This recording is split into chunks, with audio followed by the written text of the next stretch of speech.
खायत्सर्गायताङ्गो जयति जिनपतिर्नाभिसूनुर्महात्मा मध्याह्ने यस्य भास्वानुपरिपरितो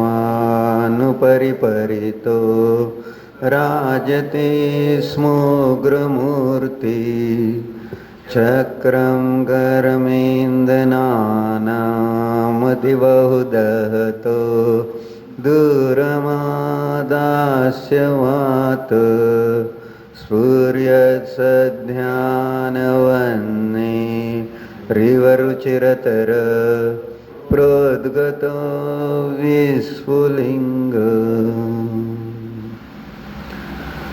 प्रज्वलितजो वैराग्यपवन से कर्मेंधन को भस्म करे जिनकी ध्यान अग्नि से नभ में फैले हैं स्फुलिंग वह मध्याह्न दिवाकर जिनके ऊपर सदा सुशोभित है कायोत्सर्ग रूप मुद्रारु जो विशाल तनधारी कर्म के परम विजेता उत्तम पुरुषों के स्वामी नामपुत्र जिनपति महात्मा जयवंत अंतरयामी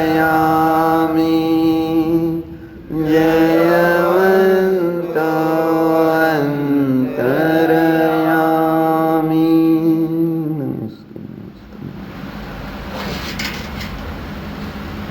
पद्मनंदी आचार्य विरचित पद्मनंदी पंचम।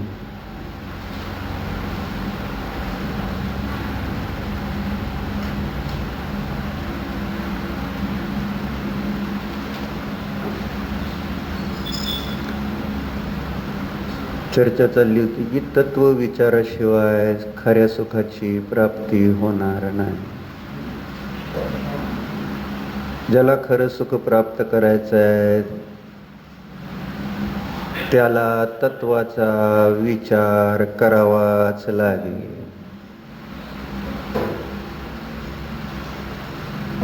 जसं ज्याला ब्लड प्रेशर असतं आणि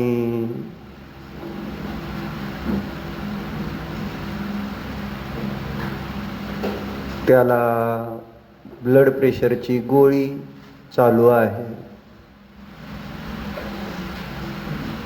बरोबर. पेन आहे का? पेन द्या तिला. त्यांना परीक्षेला असंच गेल्या त्या म्हणून तर ते पास झालेत चांगल्या मार्गाने. मैत्रिणी सगळ्या पेन हो जावाय द्या की पेन एक सासूबाई नाही पेन.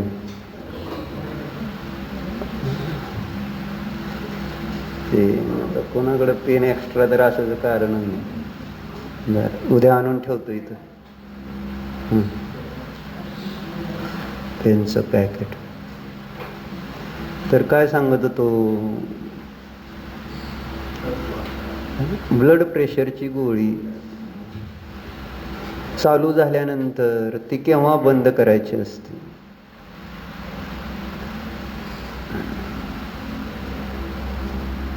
केव्हा? गोळी चालू आहे का बीपीची? दादाला आहे का बीपीची गोळी? आहे का दादा? होय. तुम्हाला? लागला का? तुला चालू आहे का बंटी? अरे अच्छा.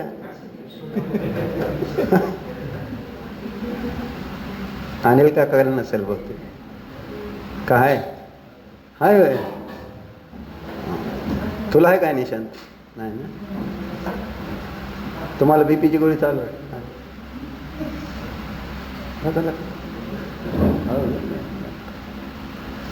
तुला पण आहे काय? नाही का?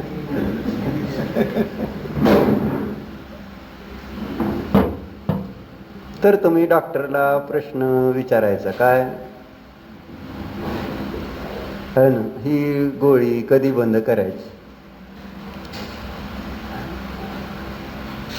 तर असंच एका पेशंटने विचारलं, तुम्हाला सांगितलं होतं माग डॉक्टरला कुठपर्यंत चालू ठेवायची काय. आणि डॉक्टरने काय सांगितलं होतं त्याला, ज्या दिवशी तू मरणार आहे ना त्या दिवशी सुद्धा सकाळी गोळी घ्यायची आणि मग मरायचं. म्हणजे डॉक्टरांचं म्हणणं की कधीच बंद करायची ना. त्याच्यातला अभिप्राय हा होता की तू हा बंद करायचा विकल्पच करू नकोस. का? काय होणार आहे? ब्लड प्रेशरची गोळी बंद केली तर काय होतं? प्रेशर वाढतं. आणि प्रेशर वाढल्यानंतर ब्रेन मधली एखादी नर्व काय होते, ब्रेन स्ट्रोक होऊ शकतो, म्हणजे ती फुटते. आणि प्रेशर इतकं येतं त्या ते हे होत नाही ना, आणि ती फुटू शकते. आणि ती फुटल्यानंतर मग बहुतेक मरतो मनुष्य. बहुतेक आमच्या 2 मावश्या तशा मेलेल्या आहेत ती गोळी बंद केल्यानंतर. मग ब्लड प्रेशरची गोळी न चुकता तुम्ही घेता. देहाच्या सुरक्षतेसाठी.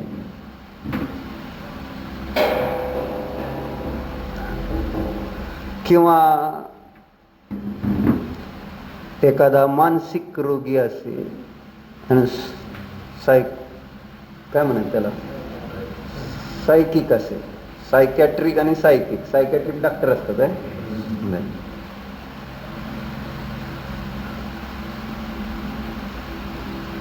मग त्याला गोळ्या चालू आहेत, केव्हा बंद करायच्या?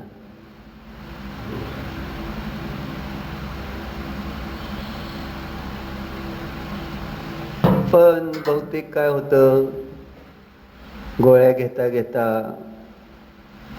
कधी कधी आपल्याला कॉन्फिडन्स असा येतो की आता मला बरं आहे. त्या मानसिक रोगाने ग्रस्त असणारा, आजारी असणारा, त्याला असं एक कल्पना होती की आता मला गोळीची गरज नाही. बरोबर आहे, मनानेच ठरवतो आणि गोळी बंद करतो. मग काय होतं माहित आहे? काय होतं माहित आहे का? आम्ही बघितलेलं आहे. ती अनेक पेशंट्स आहेत, कारण शेवटी मानसिक रोग डॉक्टरकडे जाऊन बरं होत नाही म्हटल्यावर आमच्याकडेच येतात. काहीतरी करा, त्रास होतो, विचारांचा त्रास होतो, विकल्पांचा त्रास होतो, काहीतरी करा. मग आम्ही त्यांना सांगतो, तुम्ही गोळ्या घेताय का? पहिला आमचा प्रश्न असतो.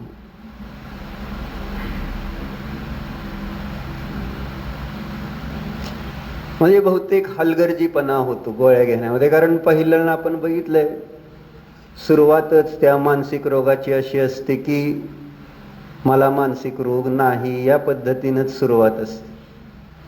मानसिक रोग तज्ज्ञाला दाखवा म्हटलं जर डॉक्टर कोणी, तर पहिल्यांदा मला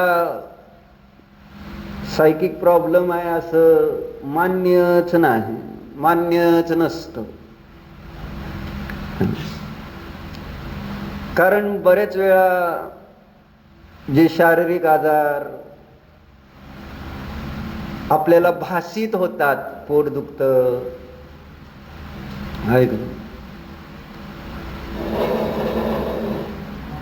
किंवा अजून काही त्रास होत असतो,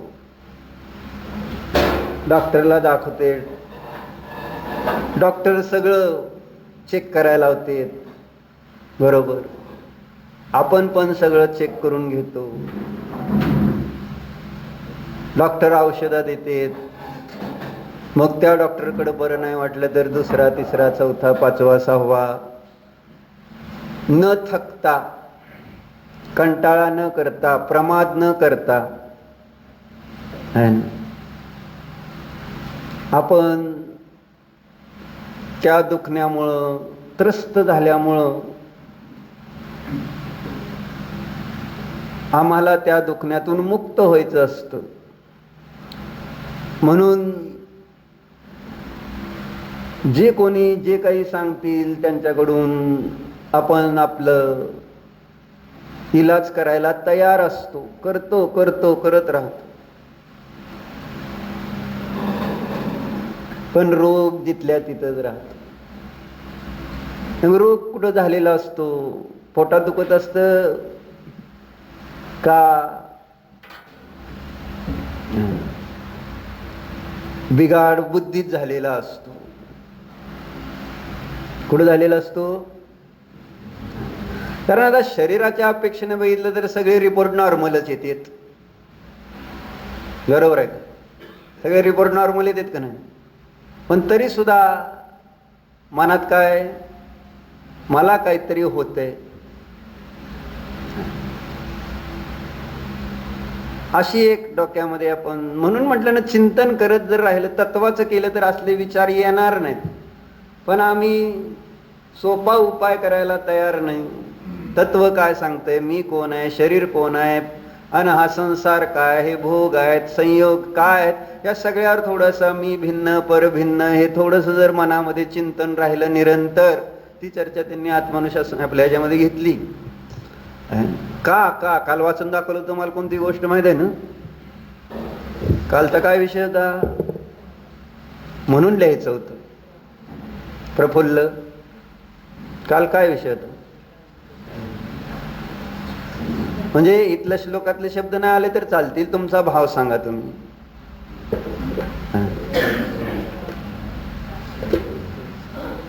काय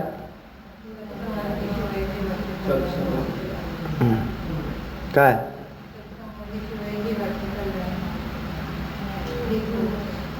ठीक आहे, हे सामान्य झालं. विशेष आता सांगा, विशेष त्या श्लोकाचा अर्थ. किती नंबर श्लोक होता? 787. बरोबर. मग काय होतं सांगा स्वप्नील भाई? दुसरं काहीच घेतलं नाही आपण काल, तेवढ्या श्लोकाचाच पुन्हा पुन्हा पुन्हा पुन्हा त्याचं मंथन केलं आपण, घुसळला होता श्लोक. काय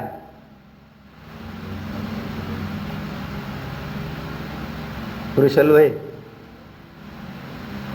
तुम्ही काल नव्हता काय? आठवत आहे का नाही कोणाला?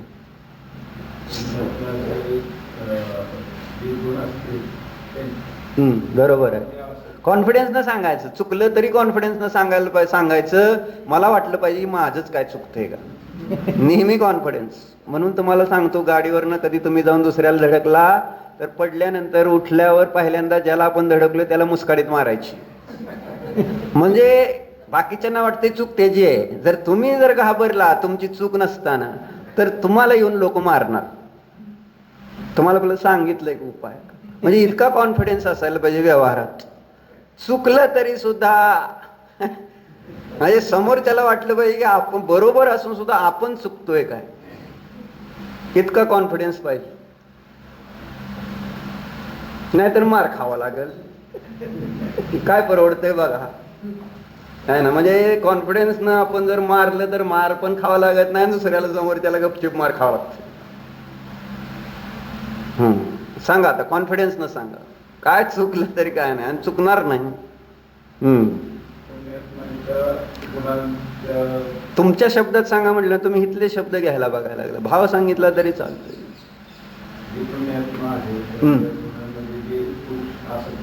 बरोबर.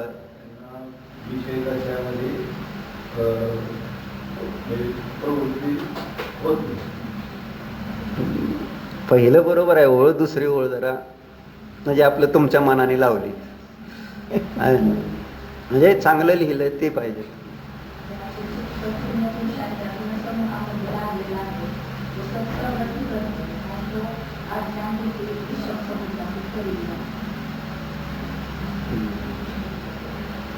तरुण जातो, ठीक आहे, चांगलं आहे.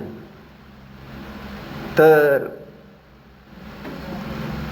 हे बरोबर आहे. पुण्य आत्मा म्हणजे सत्संग आहे, आणि त्या पुण्य आत्म्याची सेवा आहे ना, त्यांच्या गुणांमध्ये मनाचं संसक्त असणं, त्याचं फळ सांगताना त्यांनी म्हटले, तिर्यते यमीभिः किम न कुविद्या राग सागर. कुविद्या म्हणजे अज्ञान,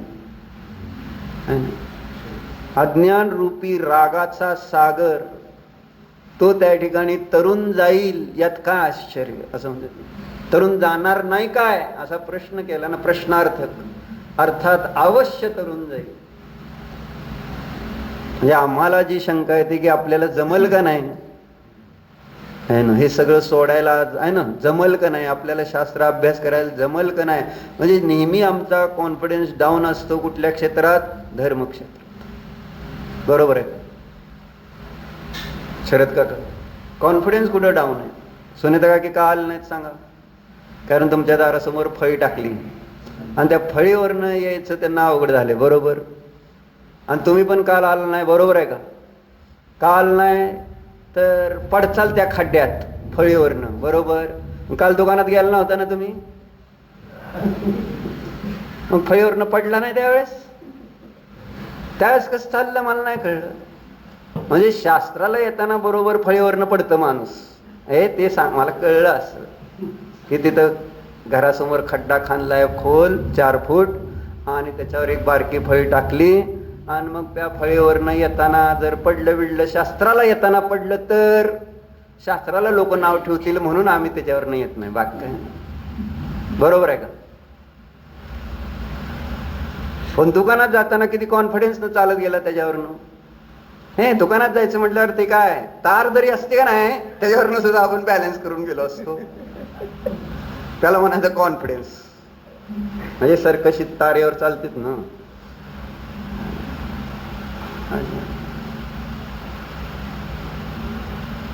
सांगायचं तात्पर्य एवढं आहे,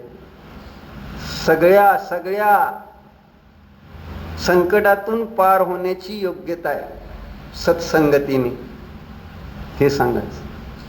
सत्संगती असेल आहे ना, बघितलंय आपण, पाण्यावरनं सुद्धा चालून जातंय मनुष्य. नाव घेतलं देवाचं आणि चालत गेला पाण्यावरनं सुद्धा. इतकी शक्ती आहे. आकाशात गमन होते 4 वृद्धिधारी मुनींचं. आकाशगामिनी विद्या प्रगट होत आहेत, इतकी ताकद आहे. कुठलंही संकट राहत नाही.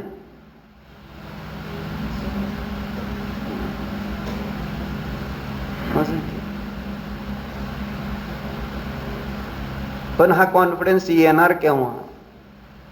आपण जेव्हा सत्संगतीत राहून आपले विचार तद्रूप होतील, तर आपल्याला मग व्यवहारामध्ये कुठेही अडचण वाटणार नाही. यामुळं मला जमणार नाही, त्यामुळं मला जमणार नाही, या कारणाने जी आपल्याला कारण भासित होतात, सोमवार ते शनिवार, त्यामुळं मला जमणार नाही. आज रविवार आहे बहुतेक, म्हणजे ते एक लक्षण झालं ना. असू द्या, चांगलं आहे, पण काय असू द्या, रविवार तर सोडत नाही तेवढं चांगलं आहे. रविवारचं व्रत आहे त्यांचं, रविवार व्रत म्हणत झालं. शास्त्राला रविवारी जायचंच असं. ठीक आहे, चांगलं आहे. म्हणजे आता मला असं वाटत नाही की का नाही आले 8 दिवस वगैरे. आता असं वाटतं की आलेत तर चांगलं वाटतं, बाकी काय नाही. तर आता त्याचं जे वर्णिजीने लिहिले ते मला वाचून दाखवायचं होतं. सत्संग में गुणानुराग के कारण कुविद्या का परिहार. जे सत्संगामध्ये गुणानुराग करतात, गुणीषु प्रमोदम, आपण म्हणतो सत्वेषु मैत्रीम गुणीषु प्रमोदम क्लिष्टेषु जीवेषु कृपा परत्वम माध्यस्थ भावम विपरीत वृत्तो सदा ममात्मा विदधातु देव. सामायिक पाठचा पहिला श्लोक आहे. गुणीषु प्रमोदम. मग त्याचं फळ सांगायला लागलेत ना. गुणांच्या बद्दल आपल्याला प्रीती वाटल्यानंतर मग संसार तिथं अडचणी आडवा येत नाही आपल्याला. जसं कालिदासाला तिथं बायकोला भेटायचं होतं तर त्याला काहीच आडवा आलं नाही. ते नदी नाही, नदीतला पूर नाही, ते आजगर नाही, कोणतीच रात्र नाही, अंधार नाही, काही आडवा आलं नाही त्याला बायकोला भेटायचं होतं, माहिती. आणि अडचणी सगळ्या होत्या. पाऊस जोर जोरात पडतोय, रस्त्यामध्ये मोठी नदी वाहते, पूर आलाय, आहे ना, जायला काय साधन नाही. बघितलंय आपण, प्रेतावर बसतय, जात नदी ओलांडून जातोय. आणि तिथं बायकोकडे जायचंय तर बायकोच्या खिडकीच्या बाहेर दोरी, अजगर साप लटकलेला, दोरी समजून चढून वर जात. ह्याला म्हणायचा गुणानुराग. हे पत्नीच्या प्रती गुणानुराग शक्य आहे की नाही? हा, शक्य आहे. मोहापोटी तुम्ही काही करू शकता. आजारी असलं तरी मुलासाठी काही करू शकता, मुलाच्या अभ्यासासाठी काही करू शकता. कराय नाही, तो अनुराग आहे. आणि तो आपल्याला मग बाकी शारीरिक अडचणी वगैरे मध्ये आणत नाही आहे. अगदी घरामध्ये एकदम कोणीतरी आजारी आहे आणि पैसे नाहीत तरी सुद्धा अडचण येत नाही त्याला ट्रीटमेंट करायला. का? गुणानुराग आहे. जेव्हा गुणानुराग आहे तिथं त्या ठिकाणी आपल्याला न धनाची अडचण येते, न मनाची अडचण येते, न शरीराची अडचण येते. आणि फुल कॉन्फिडन्स ना आपण ते काम करतो. पण तोच इथं कमी आहे. आणि त्यामुळं आपल्याला इथं किती जरी पुन्हा म्हणून म्हटलं, सत्संगतीपासून दूर राहण्यात आपलं हित आहे का सत्संगतीमध्ये राहण्यात आमचं हित आहे? सत्संगतीमध्ये आम्हाला बाह्य कारण काय होत आहेत? बाधा उत्पन्न करतात. पण असत्संग करण्यामध्ये जसं शास्त्राला येण्यासाठी बाहेरचं कारण बाधक झालं, पण ते दुकानात जाण्यासाठी बाहेरचं कारण बाधक होतंय. बाई आहे ना, घरी आहे ना, घरी का बसवलंय?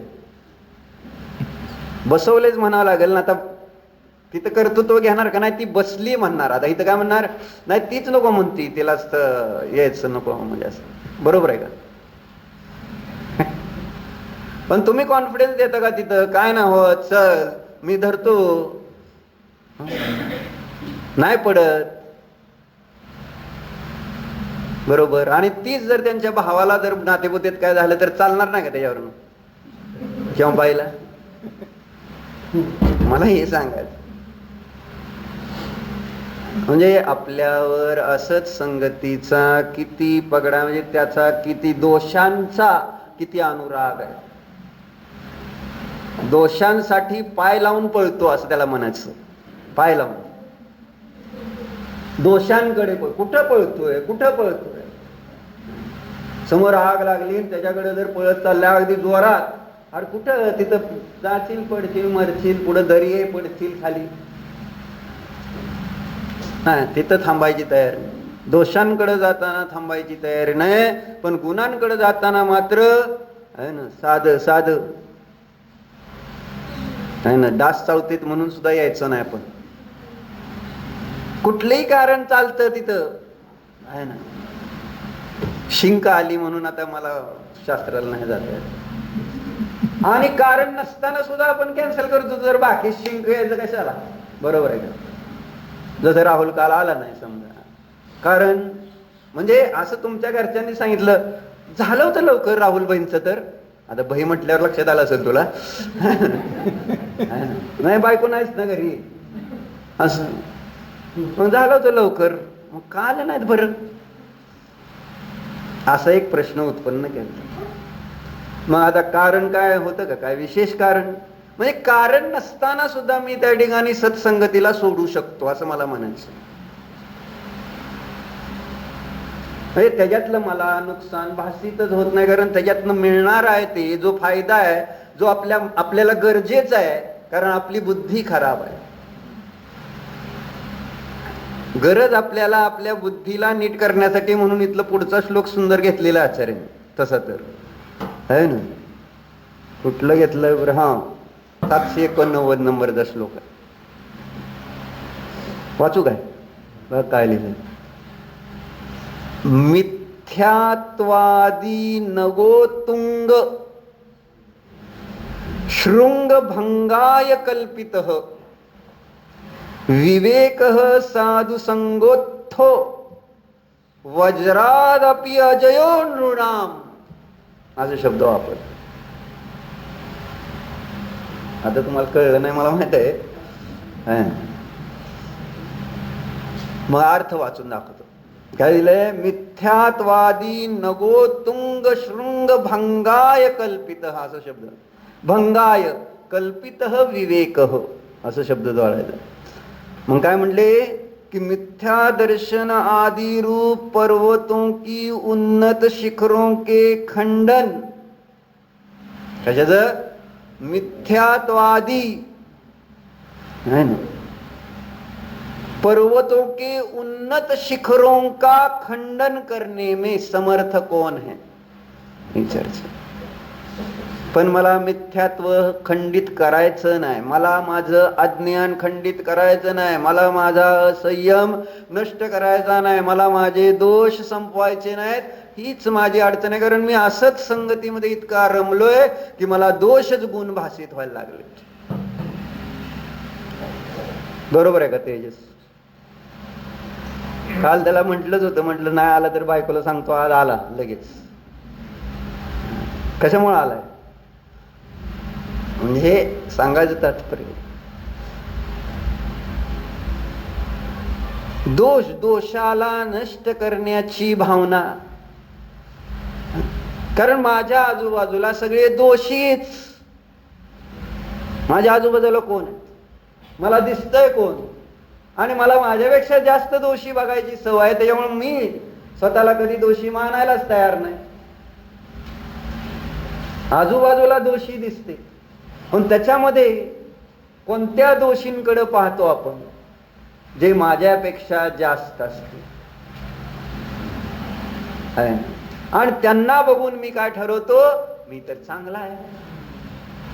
पण तुमच्यापेक्षा चांगले आहेत म्हणजे कमी दोष असणारे का नाही आहेत?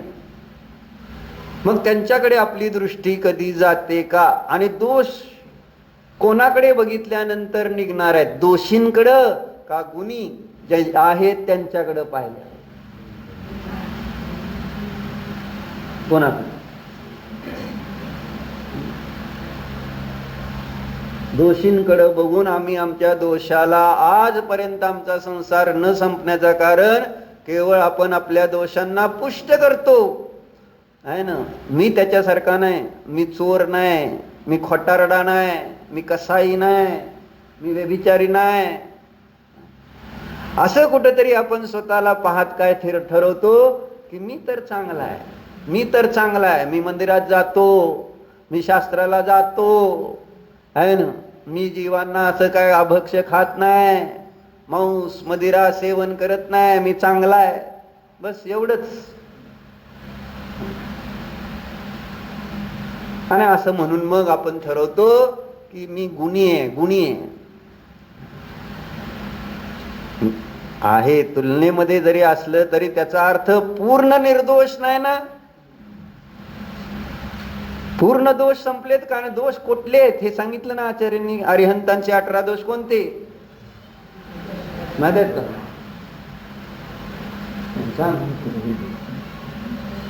नसेल मग तर माहिती आहे नाही म्हणते मग. आणि आज तुझे दादा नाही, असू दे. आपला आठवण करून देतो मी, काय लय अडचण नाही मला, काय नाही आहे ना. तुम्ही पण 2-3 दिवस का नव्हता माहित नाही आम्हाला, आहे ना. काय झालं कोण असतो, काय झालं होतं शिल्पत आहे, काल नव्हते 2-3 दिवस मिस्टर का रुसले होते? हा देवधर्म गुरुवर काय झालं? काल नव्हता, काहीतरी कारण असेलच की. अकारण थोडंच कार्य होतं, काम होतं का दुकानात? होय का? म्हणजे चर्चा कशासाठी चालली होती? दोष. दोष कोणते आचार्याने सांगितले? 18 दोष माहिती आहेत तुम्हाला, आणि त्याच्यातून मुक्त व्हायचंय आम्हाला. खरं तर श्वतन्न भीरुरोसो रागो मोहो चिंता जरा रुजा मिच्चू सेदम खेद मधोरई विम्य निद्दा जनुवेगो. 18 दोष झाले. एकच गाथा एवढी मागं तुम्हाला सांगितलं नियमसारची गाथा.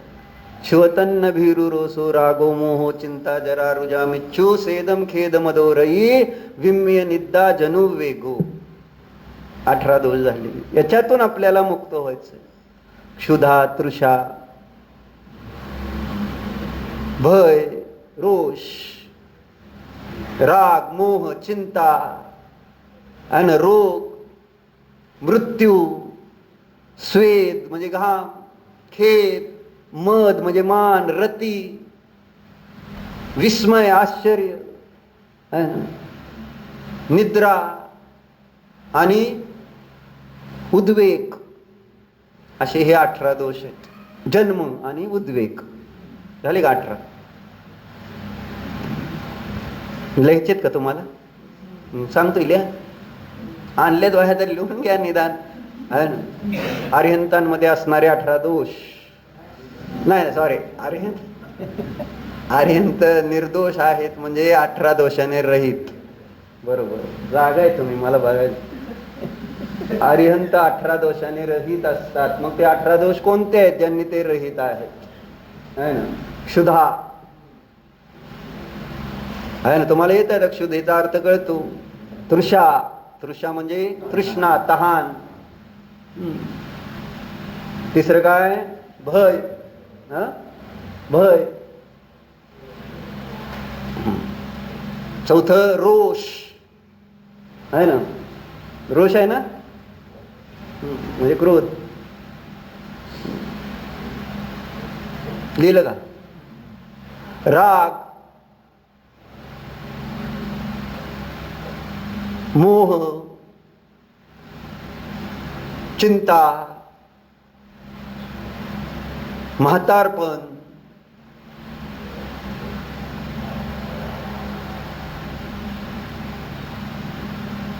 असं करा. फोन इकडे ठेवा आणि ही टेबल मागं द्या. ज्यांनी वही आणली त्यांना जरा लिहायला जरा सोपं पडा. परत उद्या आणसाल, बाकी काय नाही. आणि त्यांना पण वाटेल आपला टेबल काढून घेतला. कसं काय लय फरक पडत नाही, इथलं काही काढून घ्या. बरं वाटतंय का नाही? तुम्हाला देऊ काय टेबल? इथला रिकामा दे ग एक तिथं पाहुण्यांना. आहे की त्यांना पण होतं की. बरं असू द्या. किती झाले? कुठपर्यंत आले? हा आहे ना. रागो मोह चिंता जरा रुजा. रुजा म्हणजे रोग. रोग झाला, रोज झालता. रोग कुठं झालता? रोग झालं. मृत्यू. बरोबर. स्वेद म्हणजे घाम, खेद, दुःख, मद. मद, मद माहिती आहेत ना तुम्हाला? 8 मद, मान. रती, राग.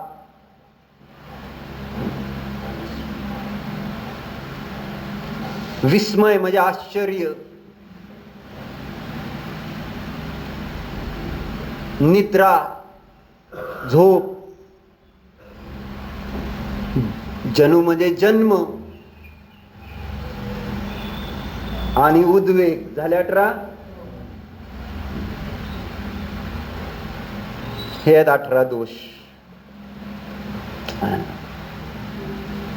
अनिल काका, ज्या देवाचा अभिषेक करताना ते असे असते. रोज एक एक दोषाचा आहे ना नष्ट करण्यासाठी आपण जर प्रक्षाळ केला ना तर आपण त्या दोषातून मुक्त. प्रक्षाळाला जाता म्हणून सांगितलं. रोज आपला अभिषेक करत, माझ्या क्षुधा दोषाचा नाश हो त्यासाठी मी हा आज अभिषेक करत आहे.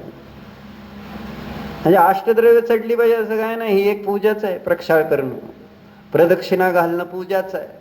गुणानुराग आहे, देव आहेत, बास भक्ती आहे मनामध्ये गुणांच्या प्रती, आवडतायत ते गुण. आणि भूक लागलेली चांगलं आहे का? त्याच्यासाठी तर मरावं लागतंय आपल्याला, पाप करावं लागतंय. रोटी सिनेमा बघितला ना तुम्ही? राजेश खन्नाचा बघितला असेल तर तुमच्या वेळेसचाच आहे. 75 सालचा सिनेमा आहे. ती आहे का नाही? रोटी का नाही उदालय तुम्हाला आवड? आता होम थिएटर आहे, बघून घ्या परत एकदा. म्हणजे ह्याच्या दिसेल की तुम्हाला होम थिएटरवर. तेच सांगतोय बाकी काय. त्या रोटीसाठी खून केलं होतो त्याच्याकडनं. म्हणजे भूक लागलेली असते आणि तिथून तो कसा गुंड झालेला आहे. मंगल त्याचं नाव आहे, राजेश खन्नाच. असं ते क्षुधा आहे ना, भूकच या जीवाला काय काय कर म्हणून करायला लावत नाही. सगळं पाप, हिंसा, असत्य, परिग्रह, चोरी हे सगळं कशामुळे करतात? पापी पेट का सवाल आहे. कोणाचा? पापी पेट. पेट पापी आहे का पेटला पाळणारा पापी आहे? पेट म्हणजे डॉग्स, त्याला पेट्स म्हणायचं. पोट त्याचं त्या ठिकाणी प्रश्न आहे ना, पोटाचा प्रश्न आहे ना, म्हणून तर तुम्हाला प्रयत्न करावे लागते. नाहीतर कशाला गेला असतं दुकानात? बरोबर आहे, करावं. दोनदा जेवावं लागतंय. जर जेवावं लागलं नसतं तर दुकानात गेलो असतो का आपण? सांग बरं खरं. जर आपल्याला जेवायची गरज नसते तेव्हा दुकानात गेलो असतो का? सांगा. नुसतं एक सामान्य चिंतन करा. भूकच नाही मग आता काय?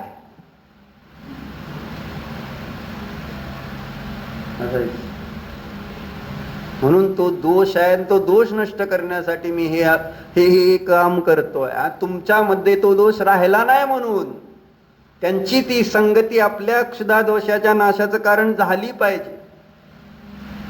त्यांना तसं पाहिलं पाहिजे. त्या तो गुण आवडला पाहिजे. भगवान तुम्ही खाल्लं नाही तर आपण बघतोय है ना. मुलांनी छोट्या छोट्या 3-3 उपवास केले, सांगत होते कालच आहे ना. समीक्षाने 3 उपवास केले, किती कौतुक आहे ना. आतमने 3 उपवास केले. अजून कोणी 3 उपवास केले? म्हणजे 15-16 जणांनी 3 उपवास. छोटी छोटी मुलं, आर्यन वगैरे सगळे अशी. काय साधना का की आर्यनने केले ना, आणि हिने पण केले काय, सानवीने पण केले. भारी वाटलं का नाही? भारी वाटलं का नाही? 3 उपवास केले. 21 किलोमीटर भारी का 3 उपवास करणं भारी? म्हणजे 21 किलोमीटर पळणं कोणतं भारी आहे? त्याला तर मेडल मिळालं. तू काय मेडल दिलं का पोरांना 3 उपवास केल्याबद्दल? एखादी नोकरवाळी द्यायची सोन्याची. संस्कार आहे ना. किंवा मला नोकरवाळी ते दाखवलं ना सगळ्याला मी 3 उपवास केले, मला त्याबद्दल ही नोकर प्रेरणाच आम्ही देणार नाही. काय दिलं तुम्ही त्यांना? दिले का? छान. दिले ते तुम्ही दिले. वडिलांनी काय दिले असं माझा प्रश्न. का सगळे एकच वेगवेगळं गिफ्ट देतात का नाही? ज्यावेळेस बर्थडे असतो त्यावेळेस आईचं वेगळं गिफ्ट, वडिलाचं वेगळं गिफ्ट, सगळ्याचं वेगळं पाहिजे. सगळे मिळून एक देता. म्हणून प्रश्न. तुमच्याकडे पण केले ना? अनिल काका कोणी केले ते? अनन्याने केले का? श्रवणने केले का? श्रुतनं केले. श्रुतनं केले ते ना. आदिशनं पण केलं आणि श्रुतनं पण केलं. भारी वाटलं का नाही? हा, कौतुक वाटलं का नाही? का 3 दिवस खाल्लं नाही? तुम्हाला तुमच्या बुद्धीला एवढंच कळतंय, तुम्हाला कुठं कळतंय की आत्मा खाणाराच पिणारा नाही?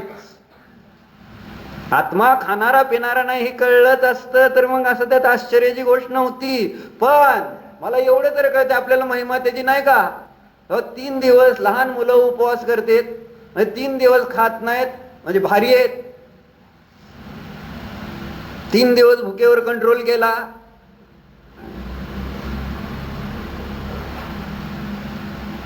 मग 3 दिवस नाही खाल्लं तर आपल्याला भारी वाटलं. छोट्या छोट्या मुलांनी कुणी 5 उपवास. परत मला ते आतम म्हटला नाही ना की आता म्हटला पुढच्या वर्षी 5 उपवास, हे पण सांगत होते काल. म्हणजे पुढच्या वर्षी आम्ही 5 उपवास करणार. आता इतका कॉन्फिडन्स आला पोरांना है ना. 3 उपवास केले, आता पुढच्या वर्षी आम्ही 5 उपवास करणार म्हटला. अरे म्हटलं जरा शांती नाही म्हटलं आम्ही 5 उपवास करणारच आहे पुढच्या वर्षी. बर बघू आता पुढच्या वर्षी येऊ तर द्या. म्हणजे किती मुलांमध्ये, म्हणून मुलं देवाघरची फुलं म्हटली जातात. तुम्ही मुलं करते तर मी पण करतो असं तुम्हाला आलं विचार?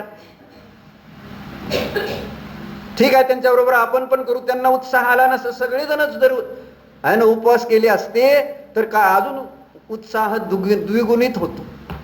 द्विगुणित नाही, अनंत पट्टीने वाढतो. कारण आपल्यासारखेच जर आजूबाजूला असतील, कोणच खात नाही स्वयंपाकघरात, वासच येत नाही कशाचाच. कारण तुम्ही तिकडे दुसरी जेवताना बघितलं तर शेवटी आहे ना संज्ञा काम करते. सांगितलं ना, दर्शन, पदार्थ दर्शन, त्याचा वास हे काम करणार आहेत. आणि तुम्ही पण जर केला असता उपवास, 3 उपवास, चल पोरगा करतोय, दोन्ही मुलांनी केलं ना श्रुत आदिश, तुम्हाला काय अडचण होती? पण तुम्हाला असं वाटलं का आपण पण करावा त्यांच्यासाठी? त्यांच्यासाठी सगळं करताय ना, नाहीतरी कोणासाठी करताय? काय नाही काय म्हणतोय? काय उत्तर येते का नाही? दादानी तुमच्यासाठी केलं, बरोबर आहे ना?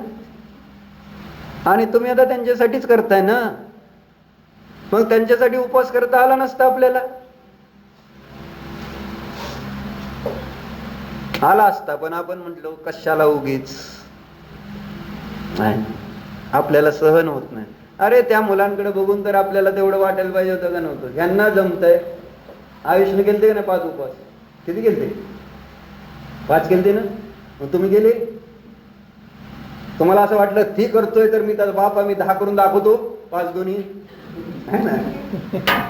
अरे दुप्पट असं थोडंसं बाप म्हणताना आपल्याला ज्यावेळेस तुम्ही कधी ती पोरगा आपल्यापेक्षा भारी व्हायला लागला तर आपण म्हणतो तुझा बाप आहे मी, तुला काय वाटलं म्हणता का नाही? मग इथं बाप कुठे गेला आहे ना? जेव्हा धर्म संयमाचा प्रश्न येतो त्यावेळेस तुमचा बापपणा कुठे गेला? मी तुझ्यापेक्षा भारी, जास्त मोठा आहे, मी तुम्हाला आहे ना असं, ह्या कॉन्फिडन्स होत आहे का तसं डॉक्टर? आणि असं काय नाही, रत्नत्रय व्रत फक्त त्याच 3 दिवसात करायचं का आत्ता केलं चालेल? सकाळी खाऊन आला नसलं तर आजपासून चालू करू, तसं काय काळजी करू नको. तर येलं चर्चा अशी. म्हणजे सांगायचं तात्पर्य, ती 5 उपवास केले तर मला भारी वाटतंय, 10 उपवास केले तर त्याच्यापेक्षा भारी वाटतंय, पण 16 उपवास केले तर अजून भारी, 32 उपवास केले तर अजून भारी. महाराजांनी 60 उपवास 80 दिवसात करतायत, तिथं चालू आहेत ना नांदणीला, अनेक जण जाऊन बघून येत आहे ना. का भारी वाटते तुम्हाला? खात 60 दिवस उपवास 80 दिवसातले. आणि शांतीसागर महाराजांचं चरित्र वाचा, त्याच्यामध्ये त्यांच्या जीवनात किती उपवास झालेले आहेत? 3000 आहेत काय? जरा असतील जे काय आहे ते, पण जास्त भरपूर उपवास आहेत.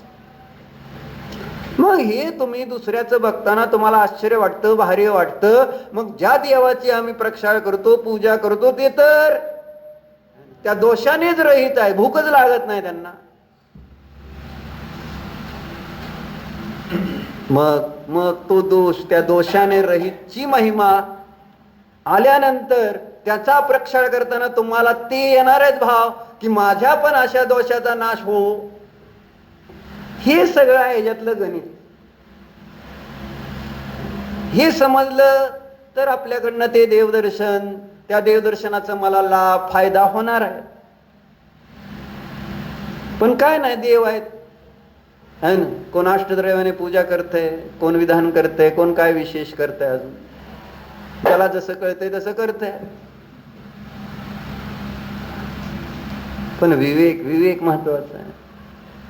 दोष नष्ट करण्यासाठी हे मी काम करतोय. शास्त्र ऐकू दे, नाही तर देवाचं दर्शन करू दे. दोष म्हणून इथं ते मिथ्या दर्शन, मिथ्यात्वादी नगोतुंग शृंग भंगाय आहे ना. जसं आपण मोक्ष मार्गस्य नियतारम मध्ये म्हणतो का नाही, भेत्तारम कर्म भूभृताम, आणि कर्मरूपी पर्वताची भेटते तीच इथं सांगतायत. शब्द वेगळे. मिथ्यात्वादी नगोतुंग शृंगभंगाय. तुंग म्हणजे शिखर असतं. तुंगचा अर्थ शिखर होतं ना, आणि त्याचं शृंग म्हणजे शिखर, आणि त्याचा भंग छेदण्यामध्ये, त्याला नाश करण्यामध्ये कोण समर्थ आहे? तर सांगतोय कल्पितः विवेकः. जो विवेक आहे, सम्यक ज्ञान आहे, भेद ज्ञान आहे, तो त्या ठिकाणी या दोषांना नष्ट करण्यासाठी समर्थ आहे असं म्हणतात. कल्पितः विवेकः. आणि तो विवेक कसा उत्पन्न होतो तर सांगितलं साधू संगोत्थो वज्रात अपि अजयो नृणाम. साधूच्या संगती, हे आहे संगतीचं फळ है ना. मनुष्यों के साधु जन की संगति से जो विवेक उत्पन्न होता है वह वज्र की अपेक्षा भी अजेय होते हैं, अर्थात दृढ़ होते. काय म्हणले? मनुष्यों के साधु जन की संगति से जो विवेक होता है, त्याला म्हणे सद असद है ना, चांगल्या वाईटामधले अंतर कळणं, अथवा शरीर आत्म्यामधला अंतर कळणं, याचं नाव आहे विवेक. कळायला पाहिजे का नको? भेद कळायला पाहिजे का नको? त्या भेदाच्या अभावामध्ये बद्धा एकिल केचनाचार्य म्हणतात का नाही, भेद विज्ञान सिद्धा सिद्धा एकिल केचना सेव अभाव तो बद्धा एकिल केचन म्हणतात अमृतचंद्राचार्य समयसार मध्ये. जे आजपर्यंत सिद्ध झाले ते भेद विज्ञानाने झालेले आहेत, आणि जे संसारामध्ये परिभ्रमण करतायत असेव अभावतः, त्या भेद ज्ञानाचा अभाव आहे. मी भिन्न आहे, शरीर भिन्न आहे. लिहिलं का तुम्ही? हे नाही लिहिलं. मग आता मुद्दे ही मी हे तुम्हाला इतकं शिकवावं लागतंय. हे लिहा, ते लिहा. एखादा श्लोक, माझं काय लिहू नका, पण श्लोक सांगितलं की लगेच लिहून घ्या ना, कारण तुमच्या बुद्धीत राहत नाही ती. मग ही श्लोक सांगितला, काय सांगितलं की आजपर्यंत जेवढे सिद्ध झाले ते भेदविज्ञानाने झाले, आणि त्याच्या अभावामध्ये जे संसारामध्ये बद्ध आहेत, परिभ्रमण करतायत ते त्याच्या अभावामध्ये, म्हणजे भेदविज्ञानाच्या अभावामध्ये. तुमची वही आणि पेन जमा करून द्या माघारी, मिळाले ना तुम्हाला? कारण त्याचा उपयोग नाही ना, तुम्हाला सांगितलं होतं. उपयोग जर करणार नाही तर का तुम्ही दुकानात नेली ती विचारलं आपलं.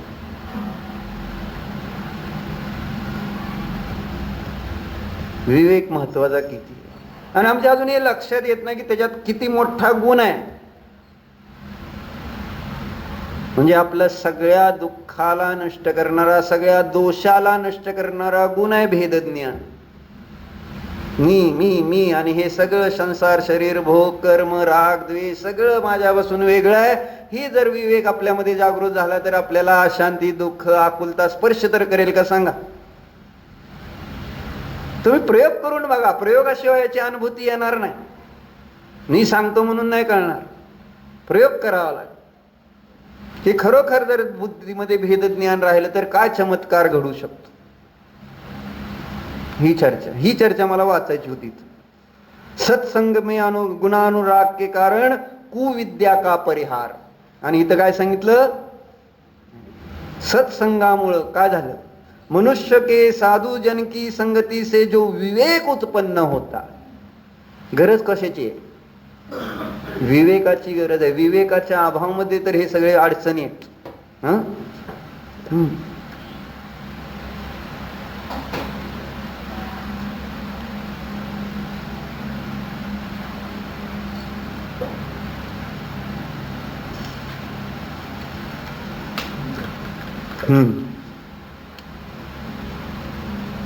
मनुष्यों के साधु जन की संगति से जो विवेक उत्पन्न होता है वह वज्र की अपेक्षा मानते.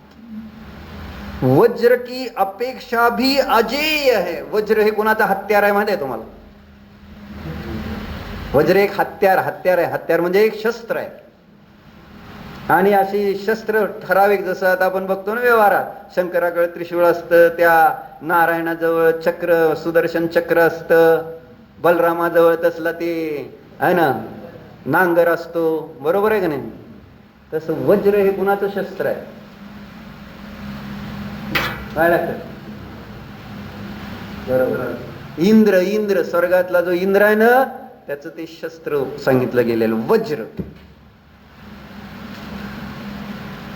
आणि त्यामुळे इंद्रिय अजेय असतो. हे वज्र सारखं शस्त्र त्याच्या जवळ आहे, त्यामुळे त्याला जिंकण्यामध्ये कोणी समर्थ नाही. म्हणून तर तो सगळ्याचा इंद्र आहे, म्हणजे सगळ्यांचा राजा होतो. कळलं? काहीतरी असं पाहिजे का नाही जवळ, की ज्यामुळे त्याला घाबरून लोक त्याच्या आज्ञेमध्ये राहतील.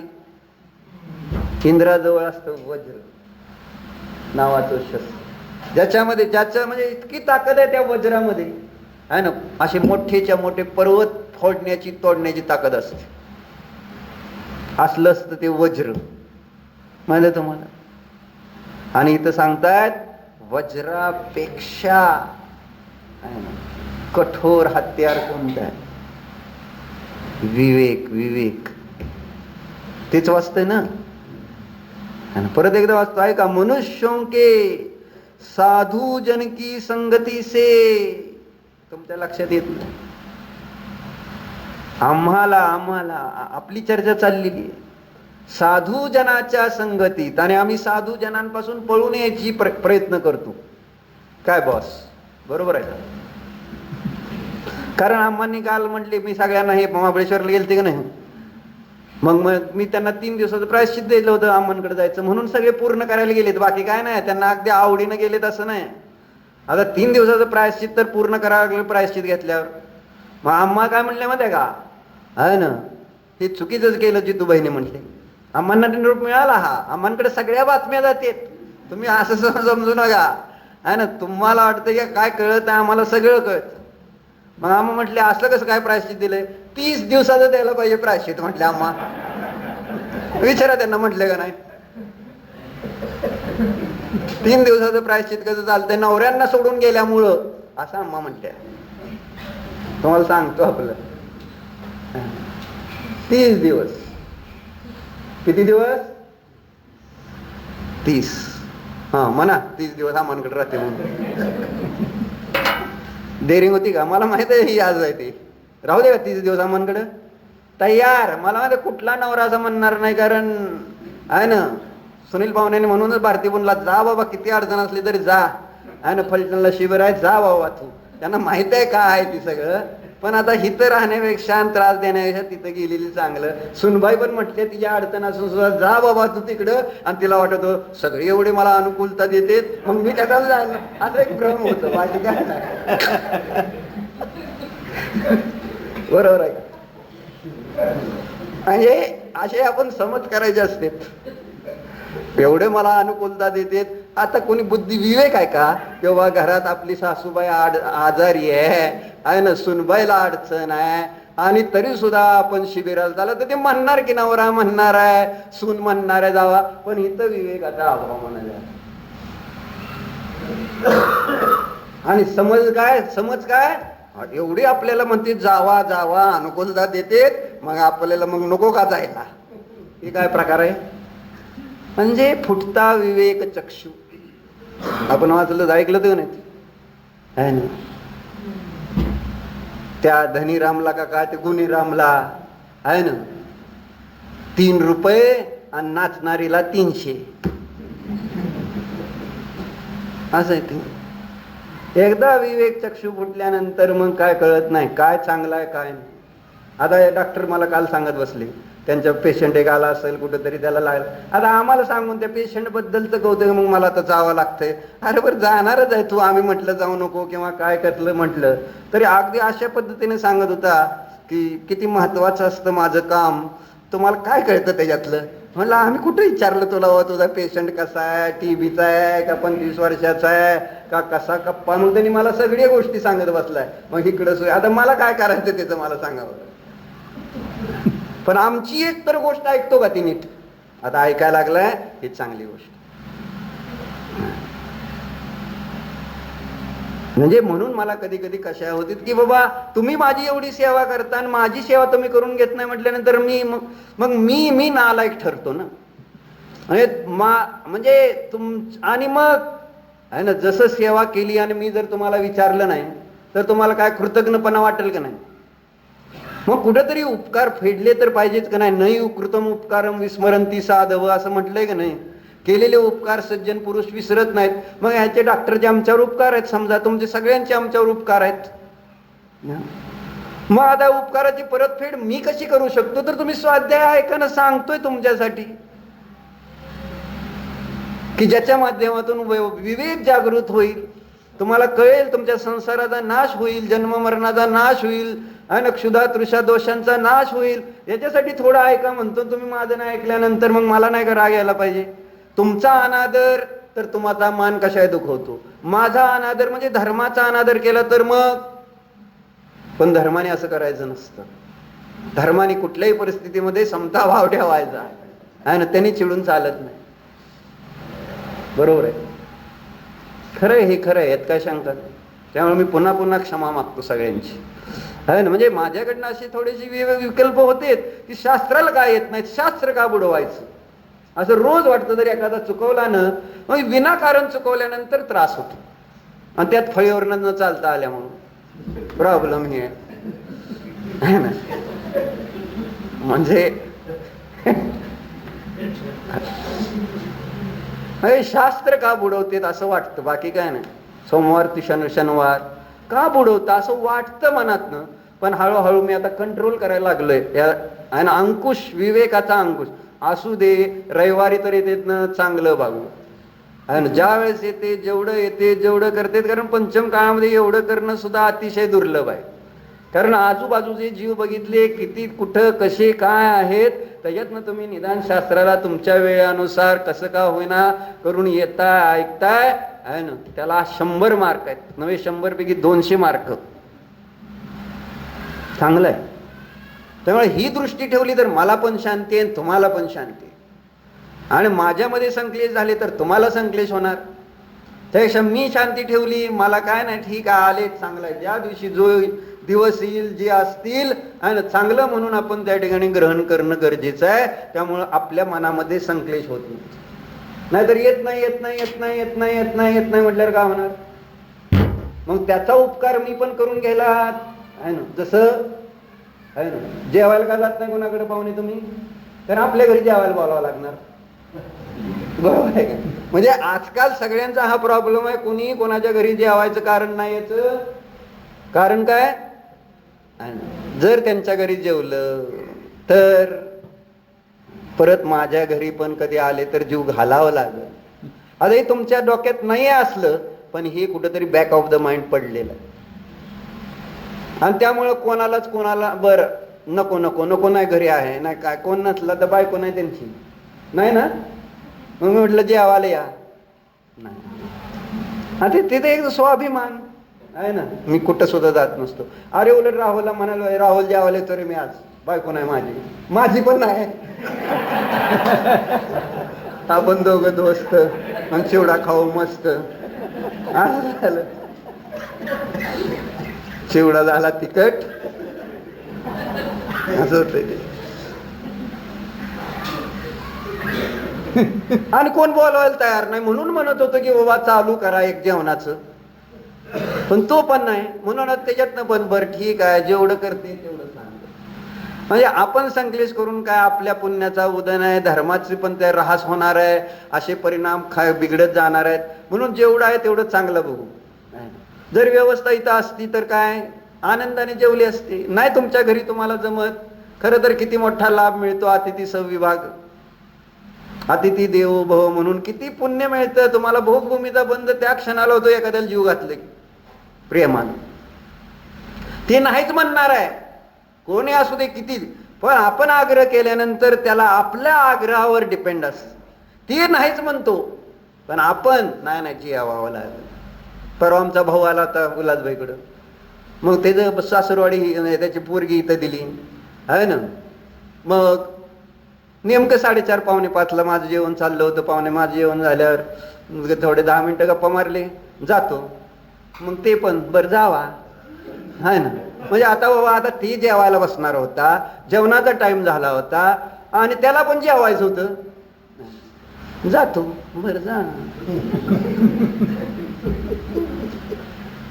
जातो म्हणजे जा म्हणजे काय नाही ना केलं. मग ते पण सांगतो तिथं केलंय हे ते. अरे असू दे केलं असलं तर हिथं खा ना, हिथं पण केलंयच के, अडचण काय. म्हणजे काळजी अशी असं दाखवायचं त्याची काळजी किती आहे. त्याचं तिकडं परत म्हणजे परत बायको पण एकतर खवळतच असते नेहमी आहे ना. कसं काय जेवला म्हणून तुम्ही एक नियम घ्या, कुठेही नवरा कुठेही म्हणजे हॉटेल सोडून म्हणजे कुठं मित्राकडे जेवला म्हणजे फोन आला बाबा मी जेवतो तिकडं, बरं जेवा काय अडचण नाही. माझं वाया जाते, तुमचं जे कर्तृत्व आहे ना ते करण्यामध्ये, त्यामुळे तुम्हाला त्रास असतो. एवढं मी आपदून केलंय ना, आता तुम्ही दुसरीकडे जाणार आहे का जसं. म्हणजे म्हणून तर घरामध्ये आई आणि बायको असली तर ती बायकोला चालत नाही आईनं जीव घातलेलं, चालतं का काय बंटी. प्रश्न फार अवघड आहे ना. ते बायकोचं म्हणणं आहे मी जीव घालणार, आईनं सुद्धा जीव घालायचा नाही. आणि असे सगळे तयार झालेले असते, इगो तयार करता तुम्ही. काय नाही सहज तर राहू द्या, बर ठीक आहे राहिलं तर काय अडचण नाही. तर तुम्हाला सगळे कला आहेत आहे ना, भाकरीचा चिवडा, रोटलीचा चिवडा, फोडणीचा भात आहे ना, इडली फ्राय, हे सगळे तुम्हाला येतात. कालचं काय करायचं ते विषयाला, उलट दुसऱ्या दिवशीचा तुमचा वाचला ना ताप की काय करायचं, हाय कालचं केलेलं खावा. नाही सोपं, अजून सोपं. म्हणजे तुम्हाला त्रास कमी व्हायचा. म्हणजे तुम्हाला ते पण खाऊ घालायचं, परत दुसऱ्या दिवशी तुम्हाला जापदा लागतं, सगळा त्रास. हे आनंद. आता सगळे आपण जर साधर्मी आहोत, कोणी कुठं गेलं, लहानपणी मित्र आम्ही होतो, कोणाच्या घरी गेलो तिथं जेवलो, काय नाही फरक घरात पडला, जेवून आले, बरं आला का ठीक आहे, एवढंच होतं. का जेवला असा प्रश्न कधीच आईने आम्हाला केला नाही, का जेवला म्हणून. आणि आम्हाला सांगायला पण गरज नव्हती त्यावेळेस, किंवा मी तिकडे जेवतोय बरं का बाई, अजून नाही जेवायचं. त्याने म्हणताय ना प्रेमाने जेवायचं गपचीप, आणि घरी येऊन सांग खाल्लंय झालं. किती सोपं असतं. काळ पुढं चाललाय, बाकी काय नाही. आणि त्यामुळं अडचण. आणि कुठं परत आमचे इगो आहेत, अहम आहेत, आणि त्यामुळं अडचण येत आहेत. आनंद घ्या, आनंद घ्या, हे मला सांगा. चर्चा कशासाठी चालली होती. आणि विवेक, विवेक, विवेक किती महत्वाचा असतो. विवेक किती महत्वाचा असतो, बरोबर आहे का पाहुणे. आणि विवेक नसल्यानंतर काय गंमत होती. जी संसार आहे, जे जन्म मरण आहे, जी भूक आहे, जी तहान आहे, जी त्रास आहे, त्याचं फळ कशाचं फळ आहे. जो मोह आहे त्याचं फळ आहे.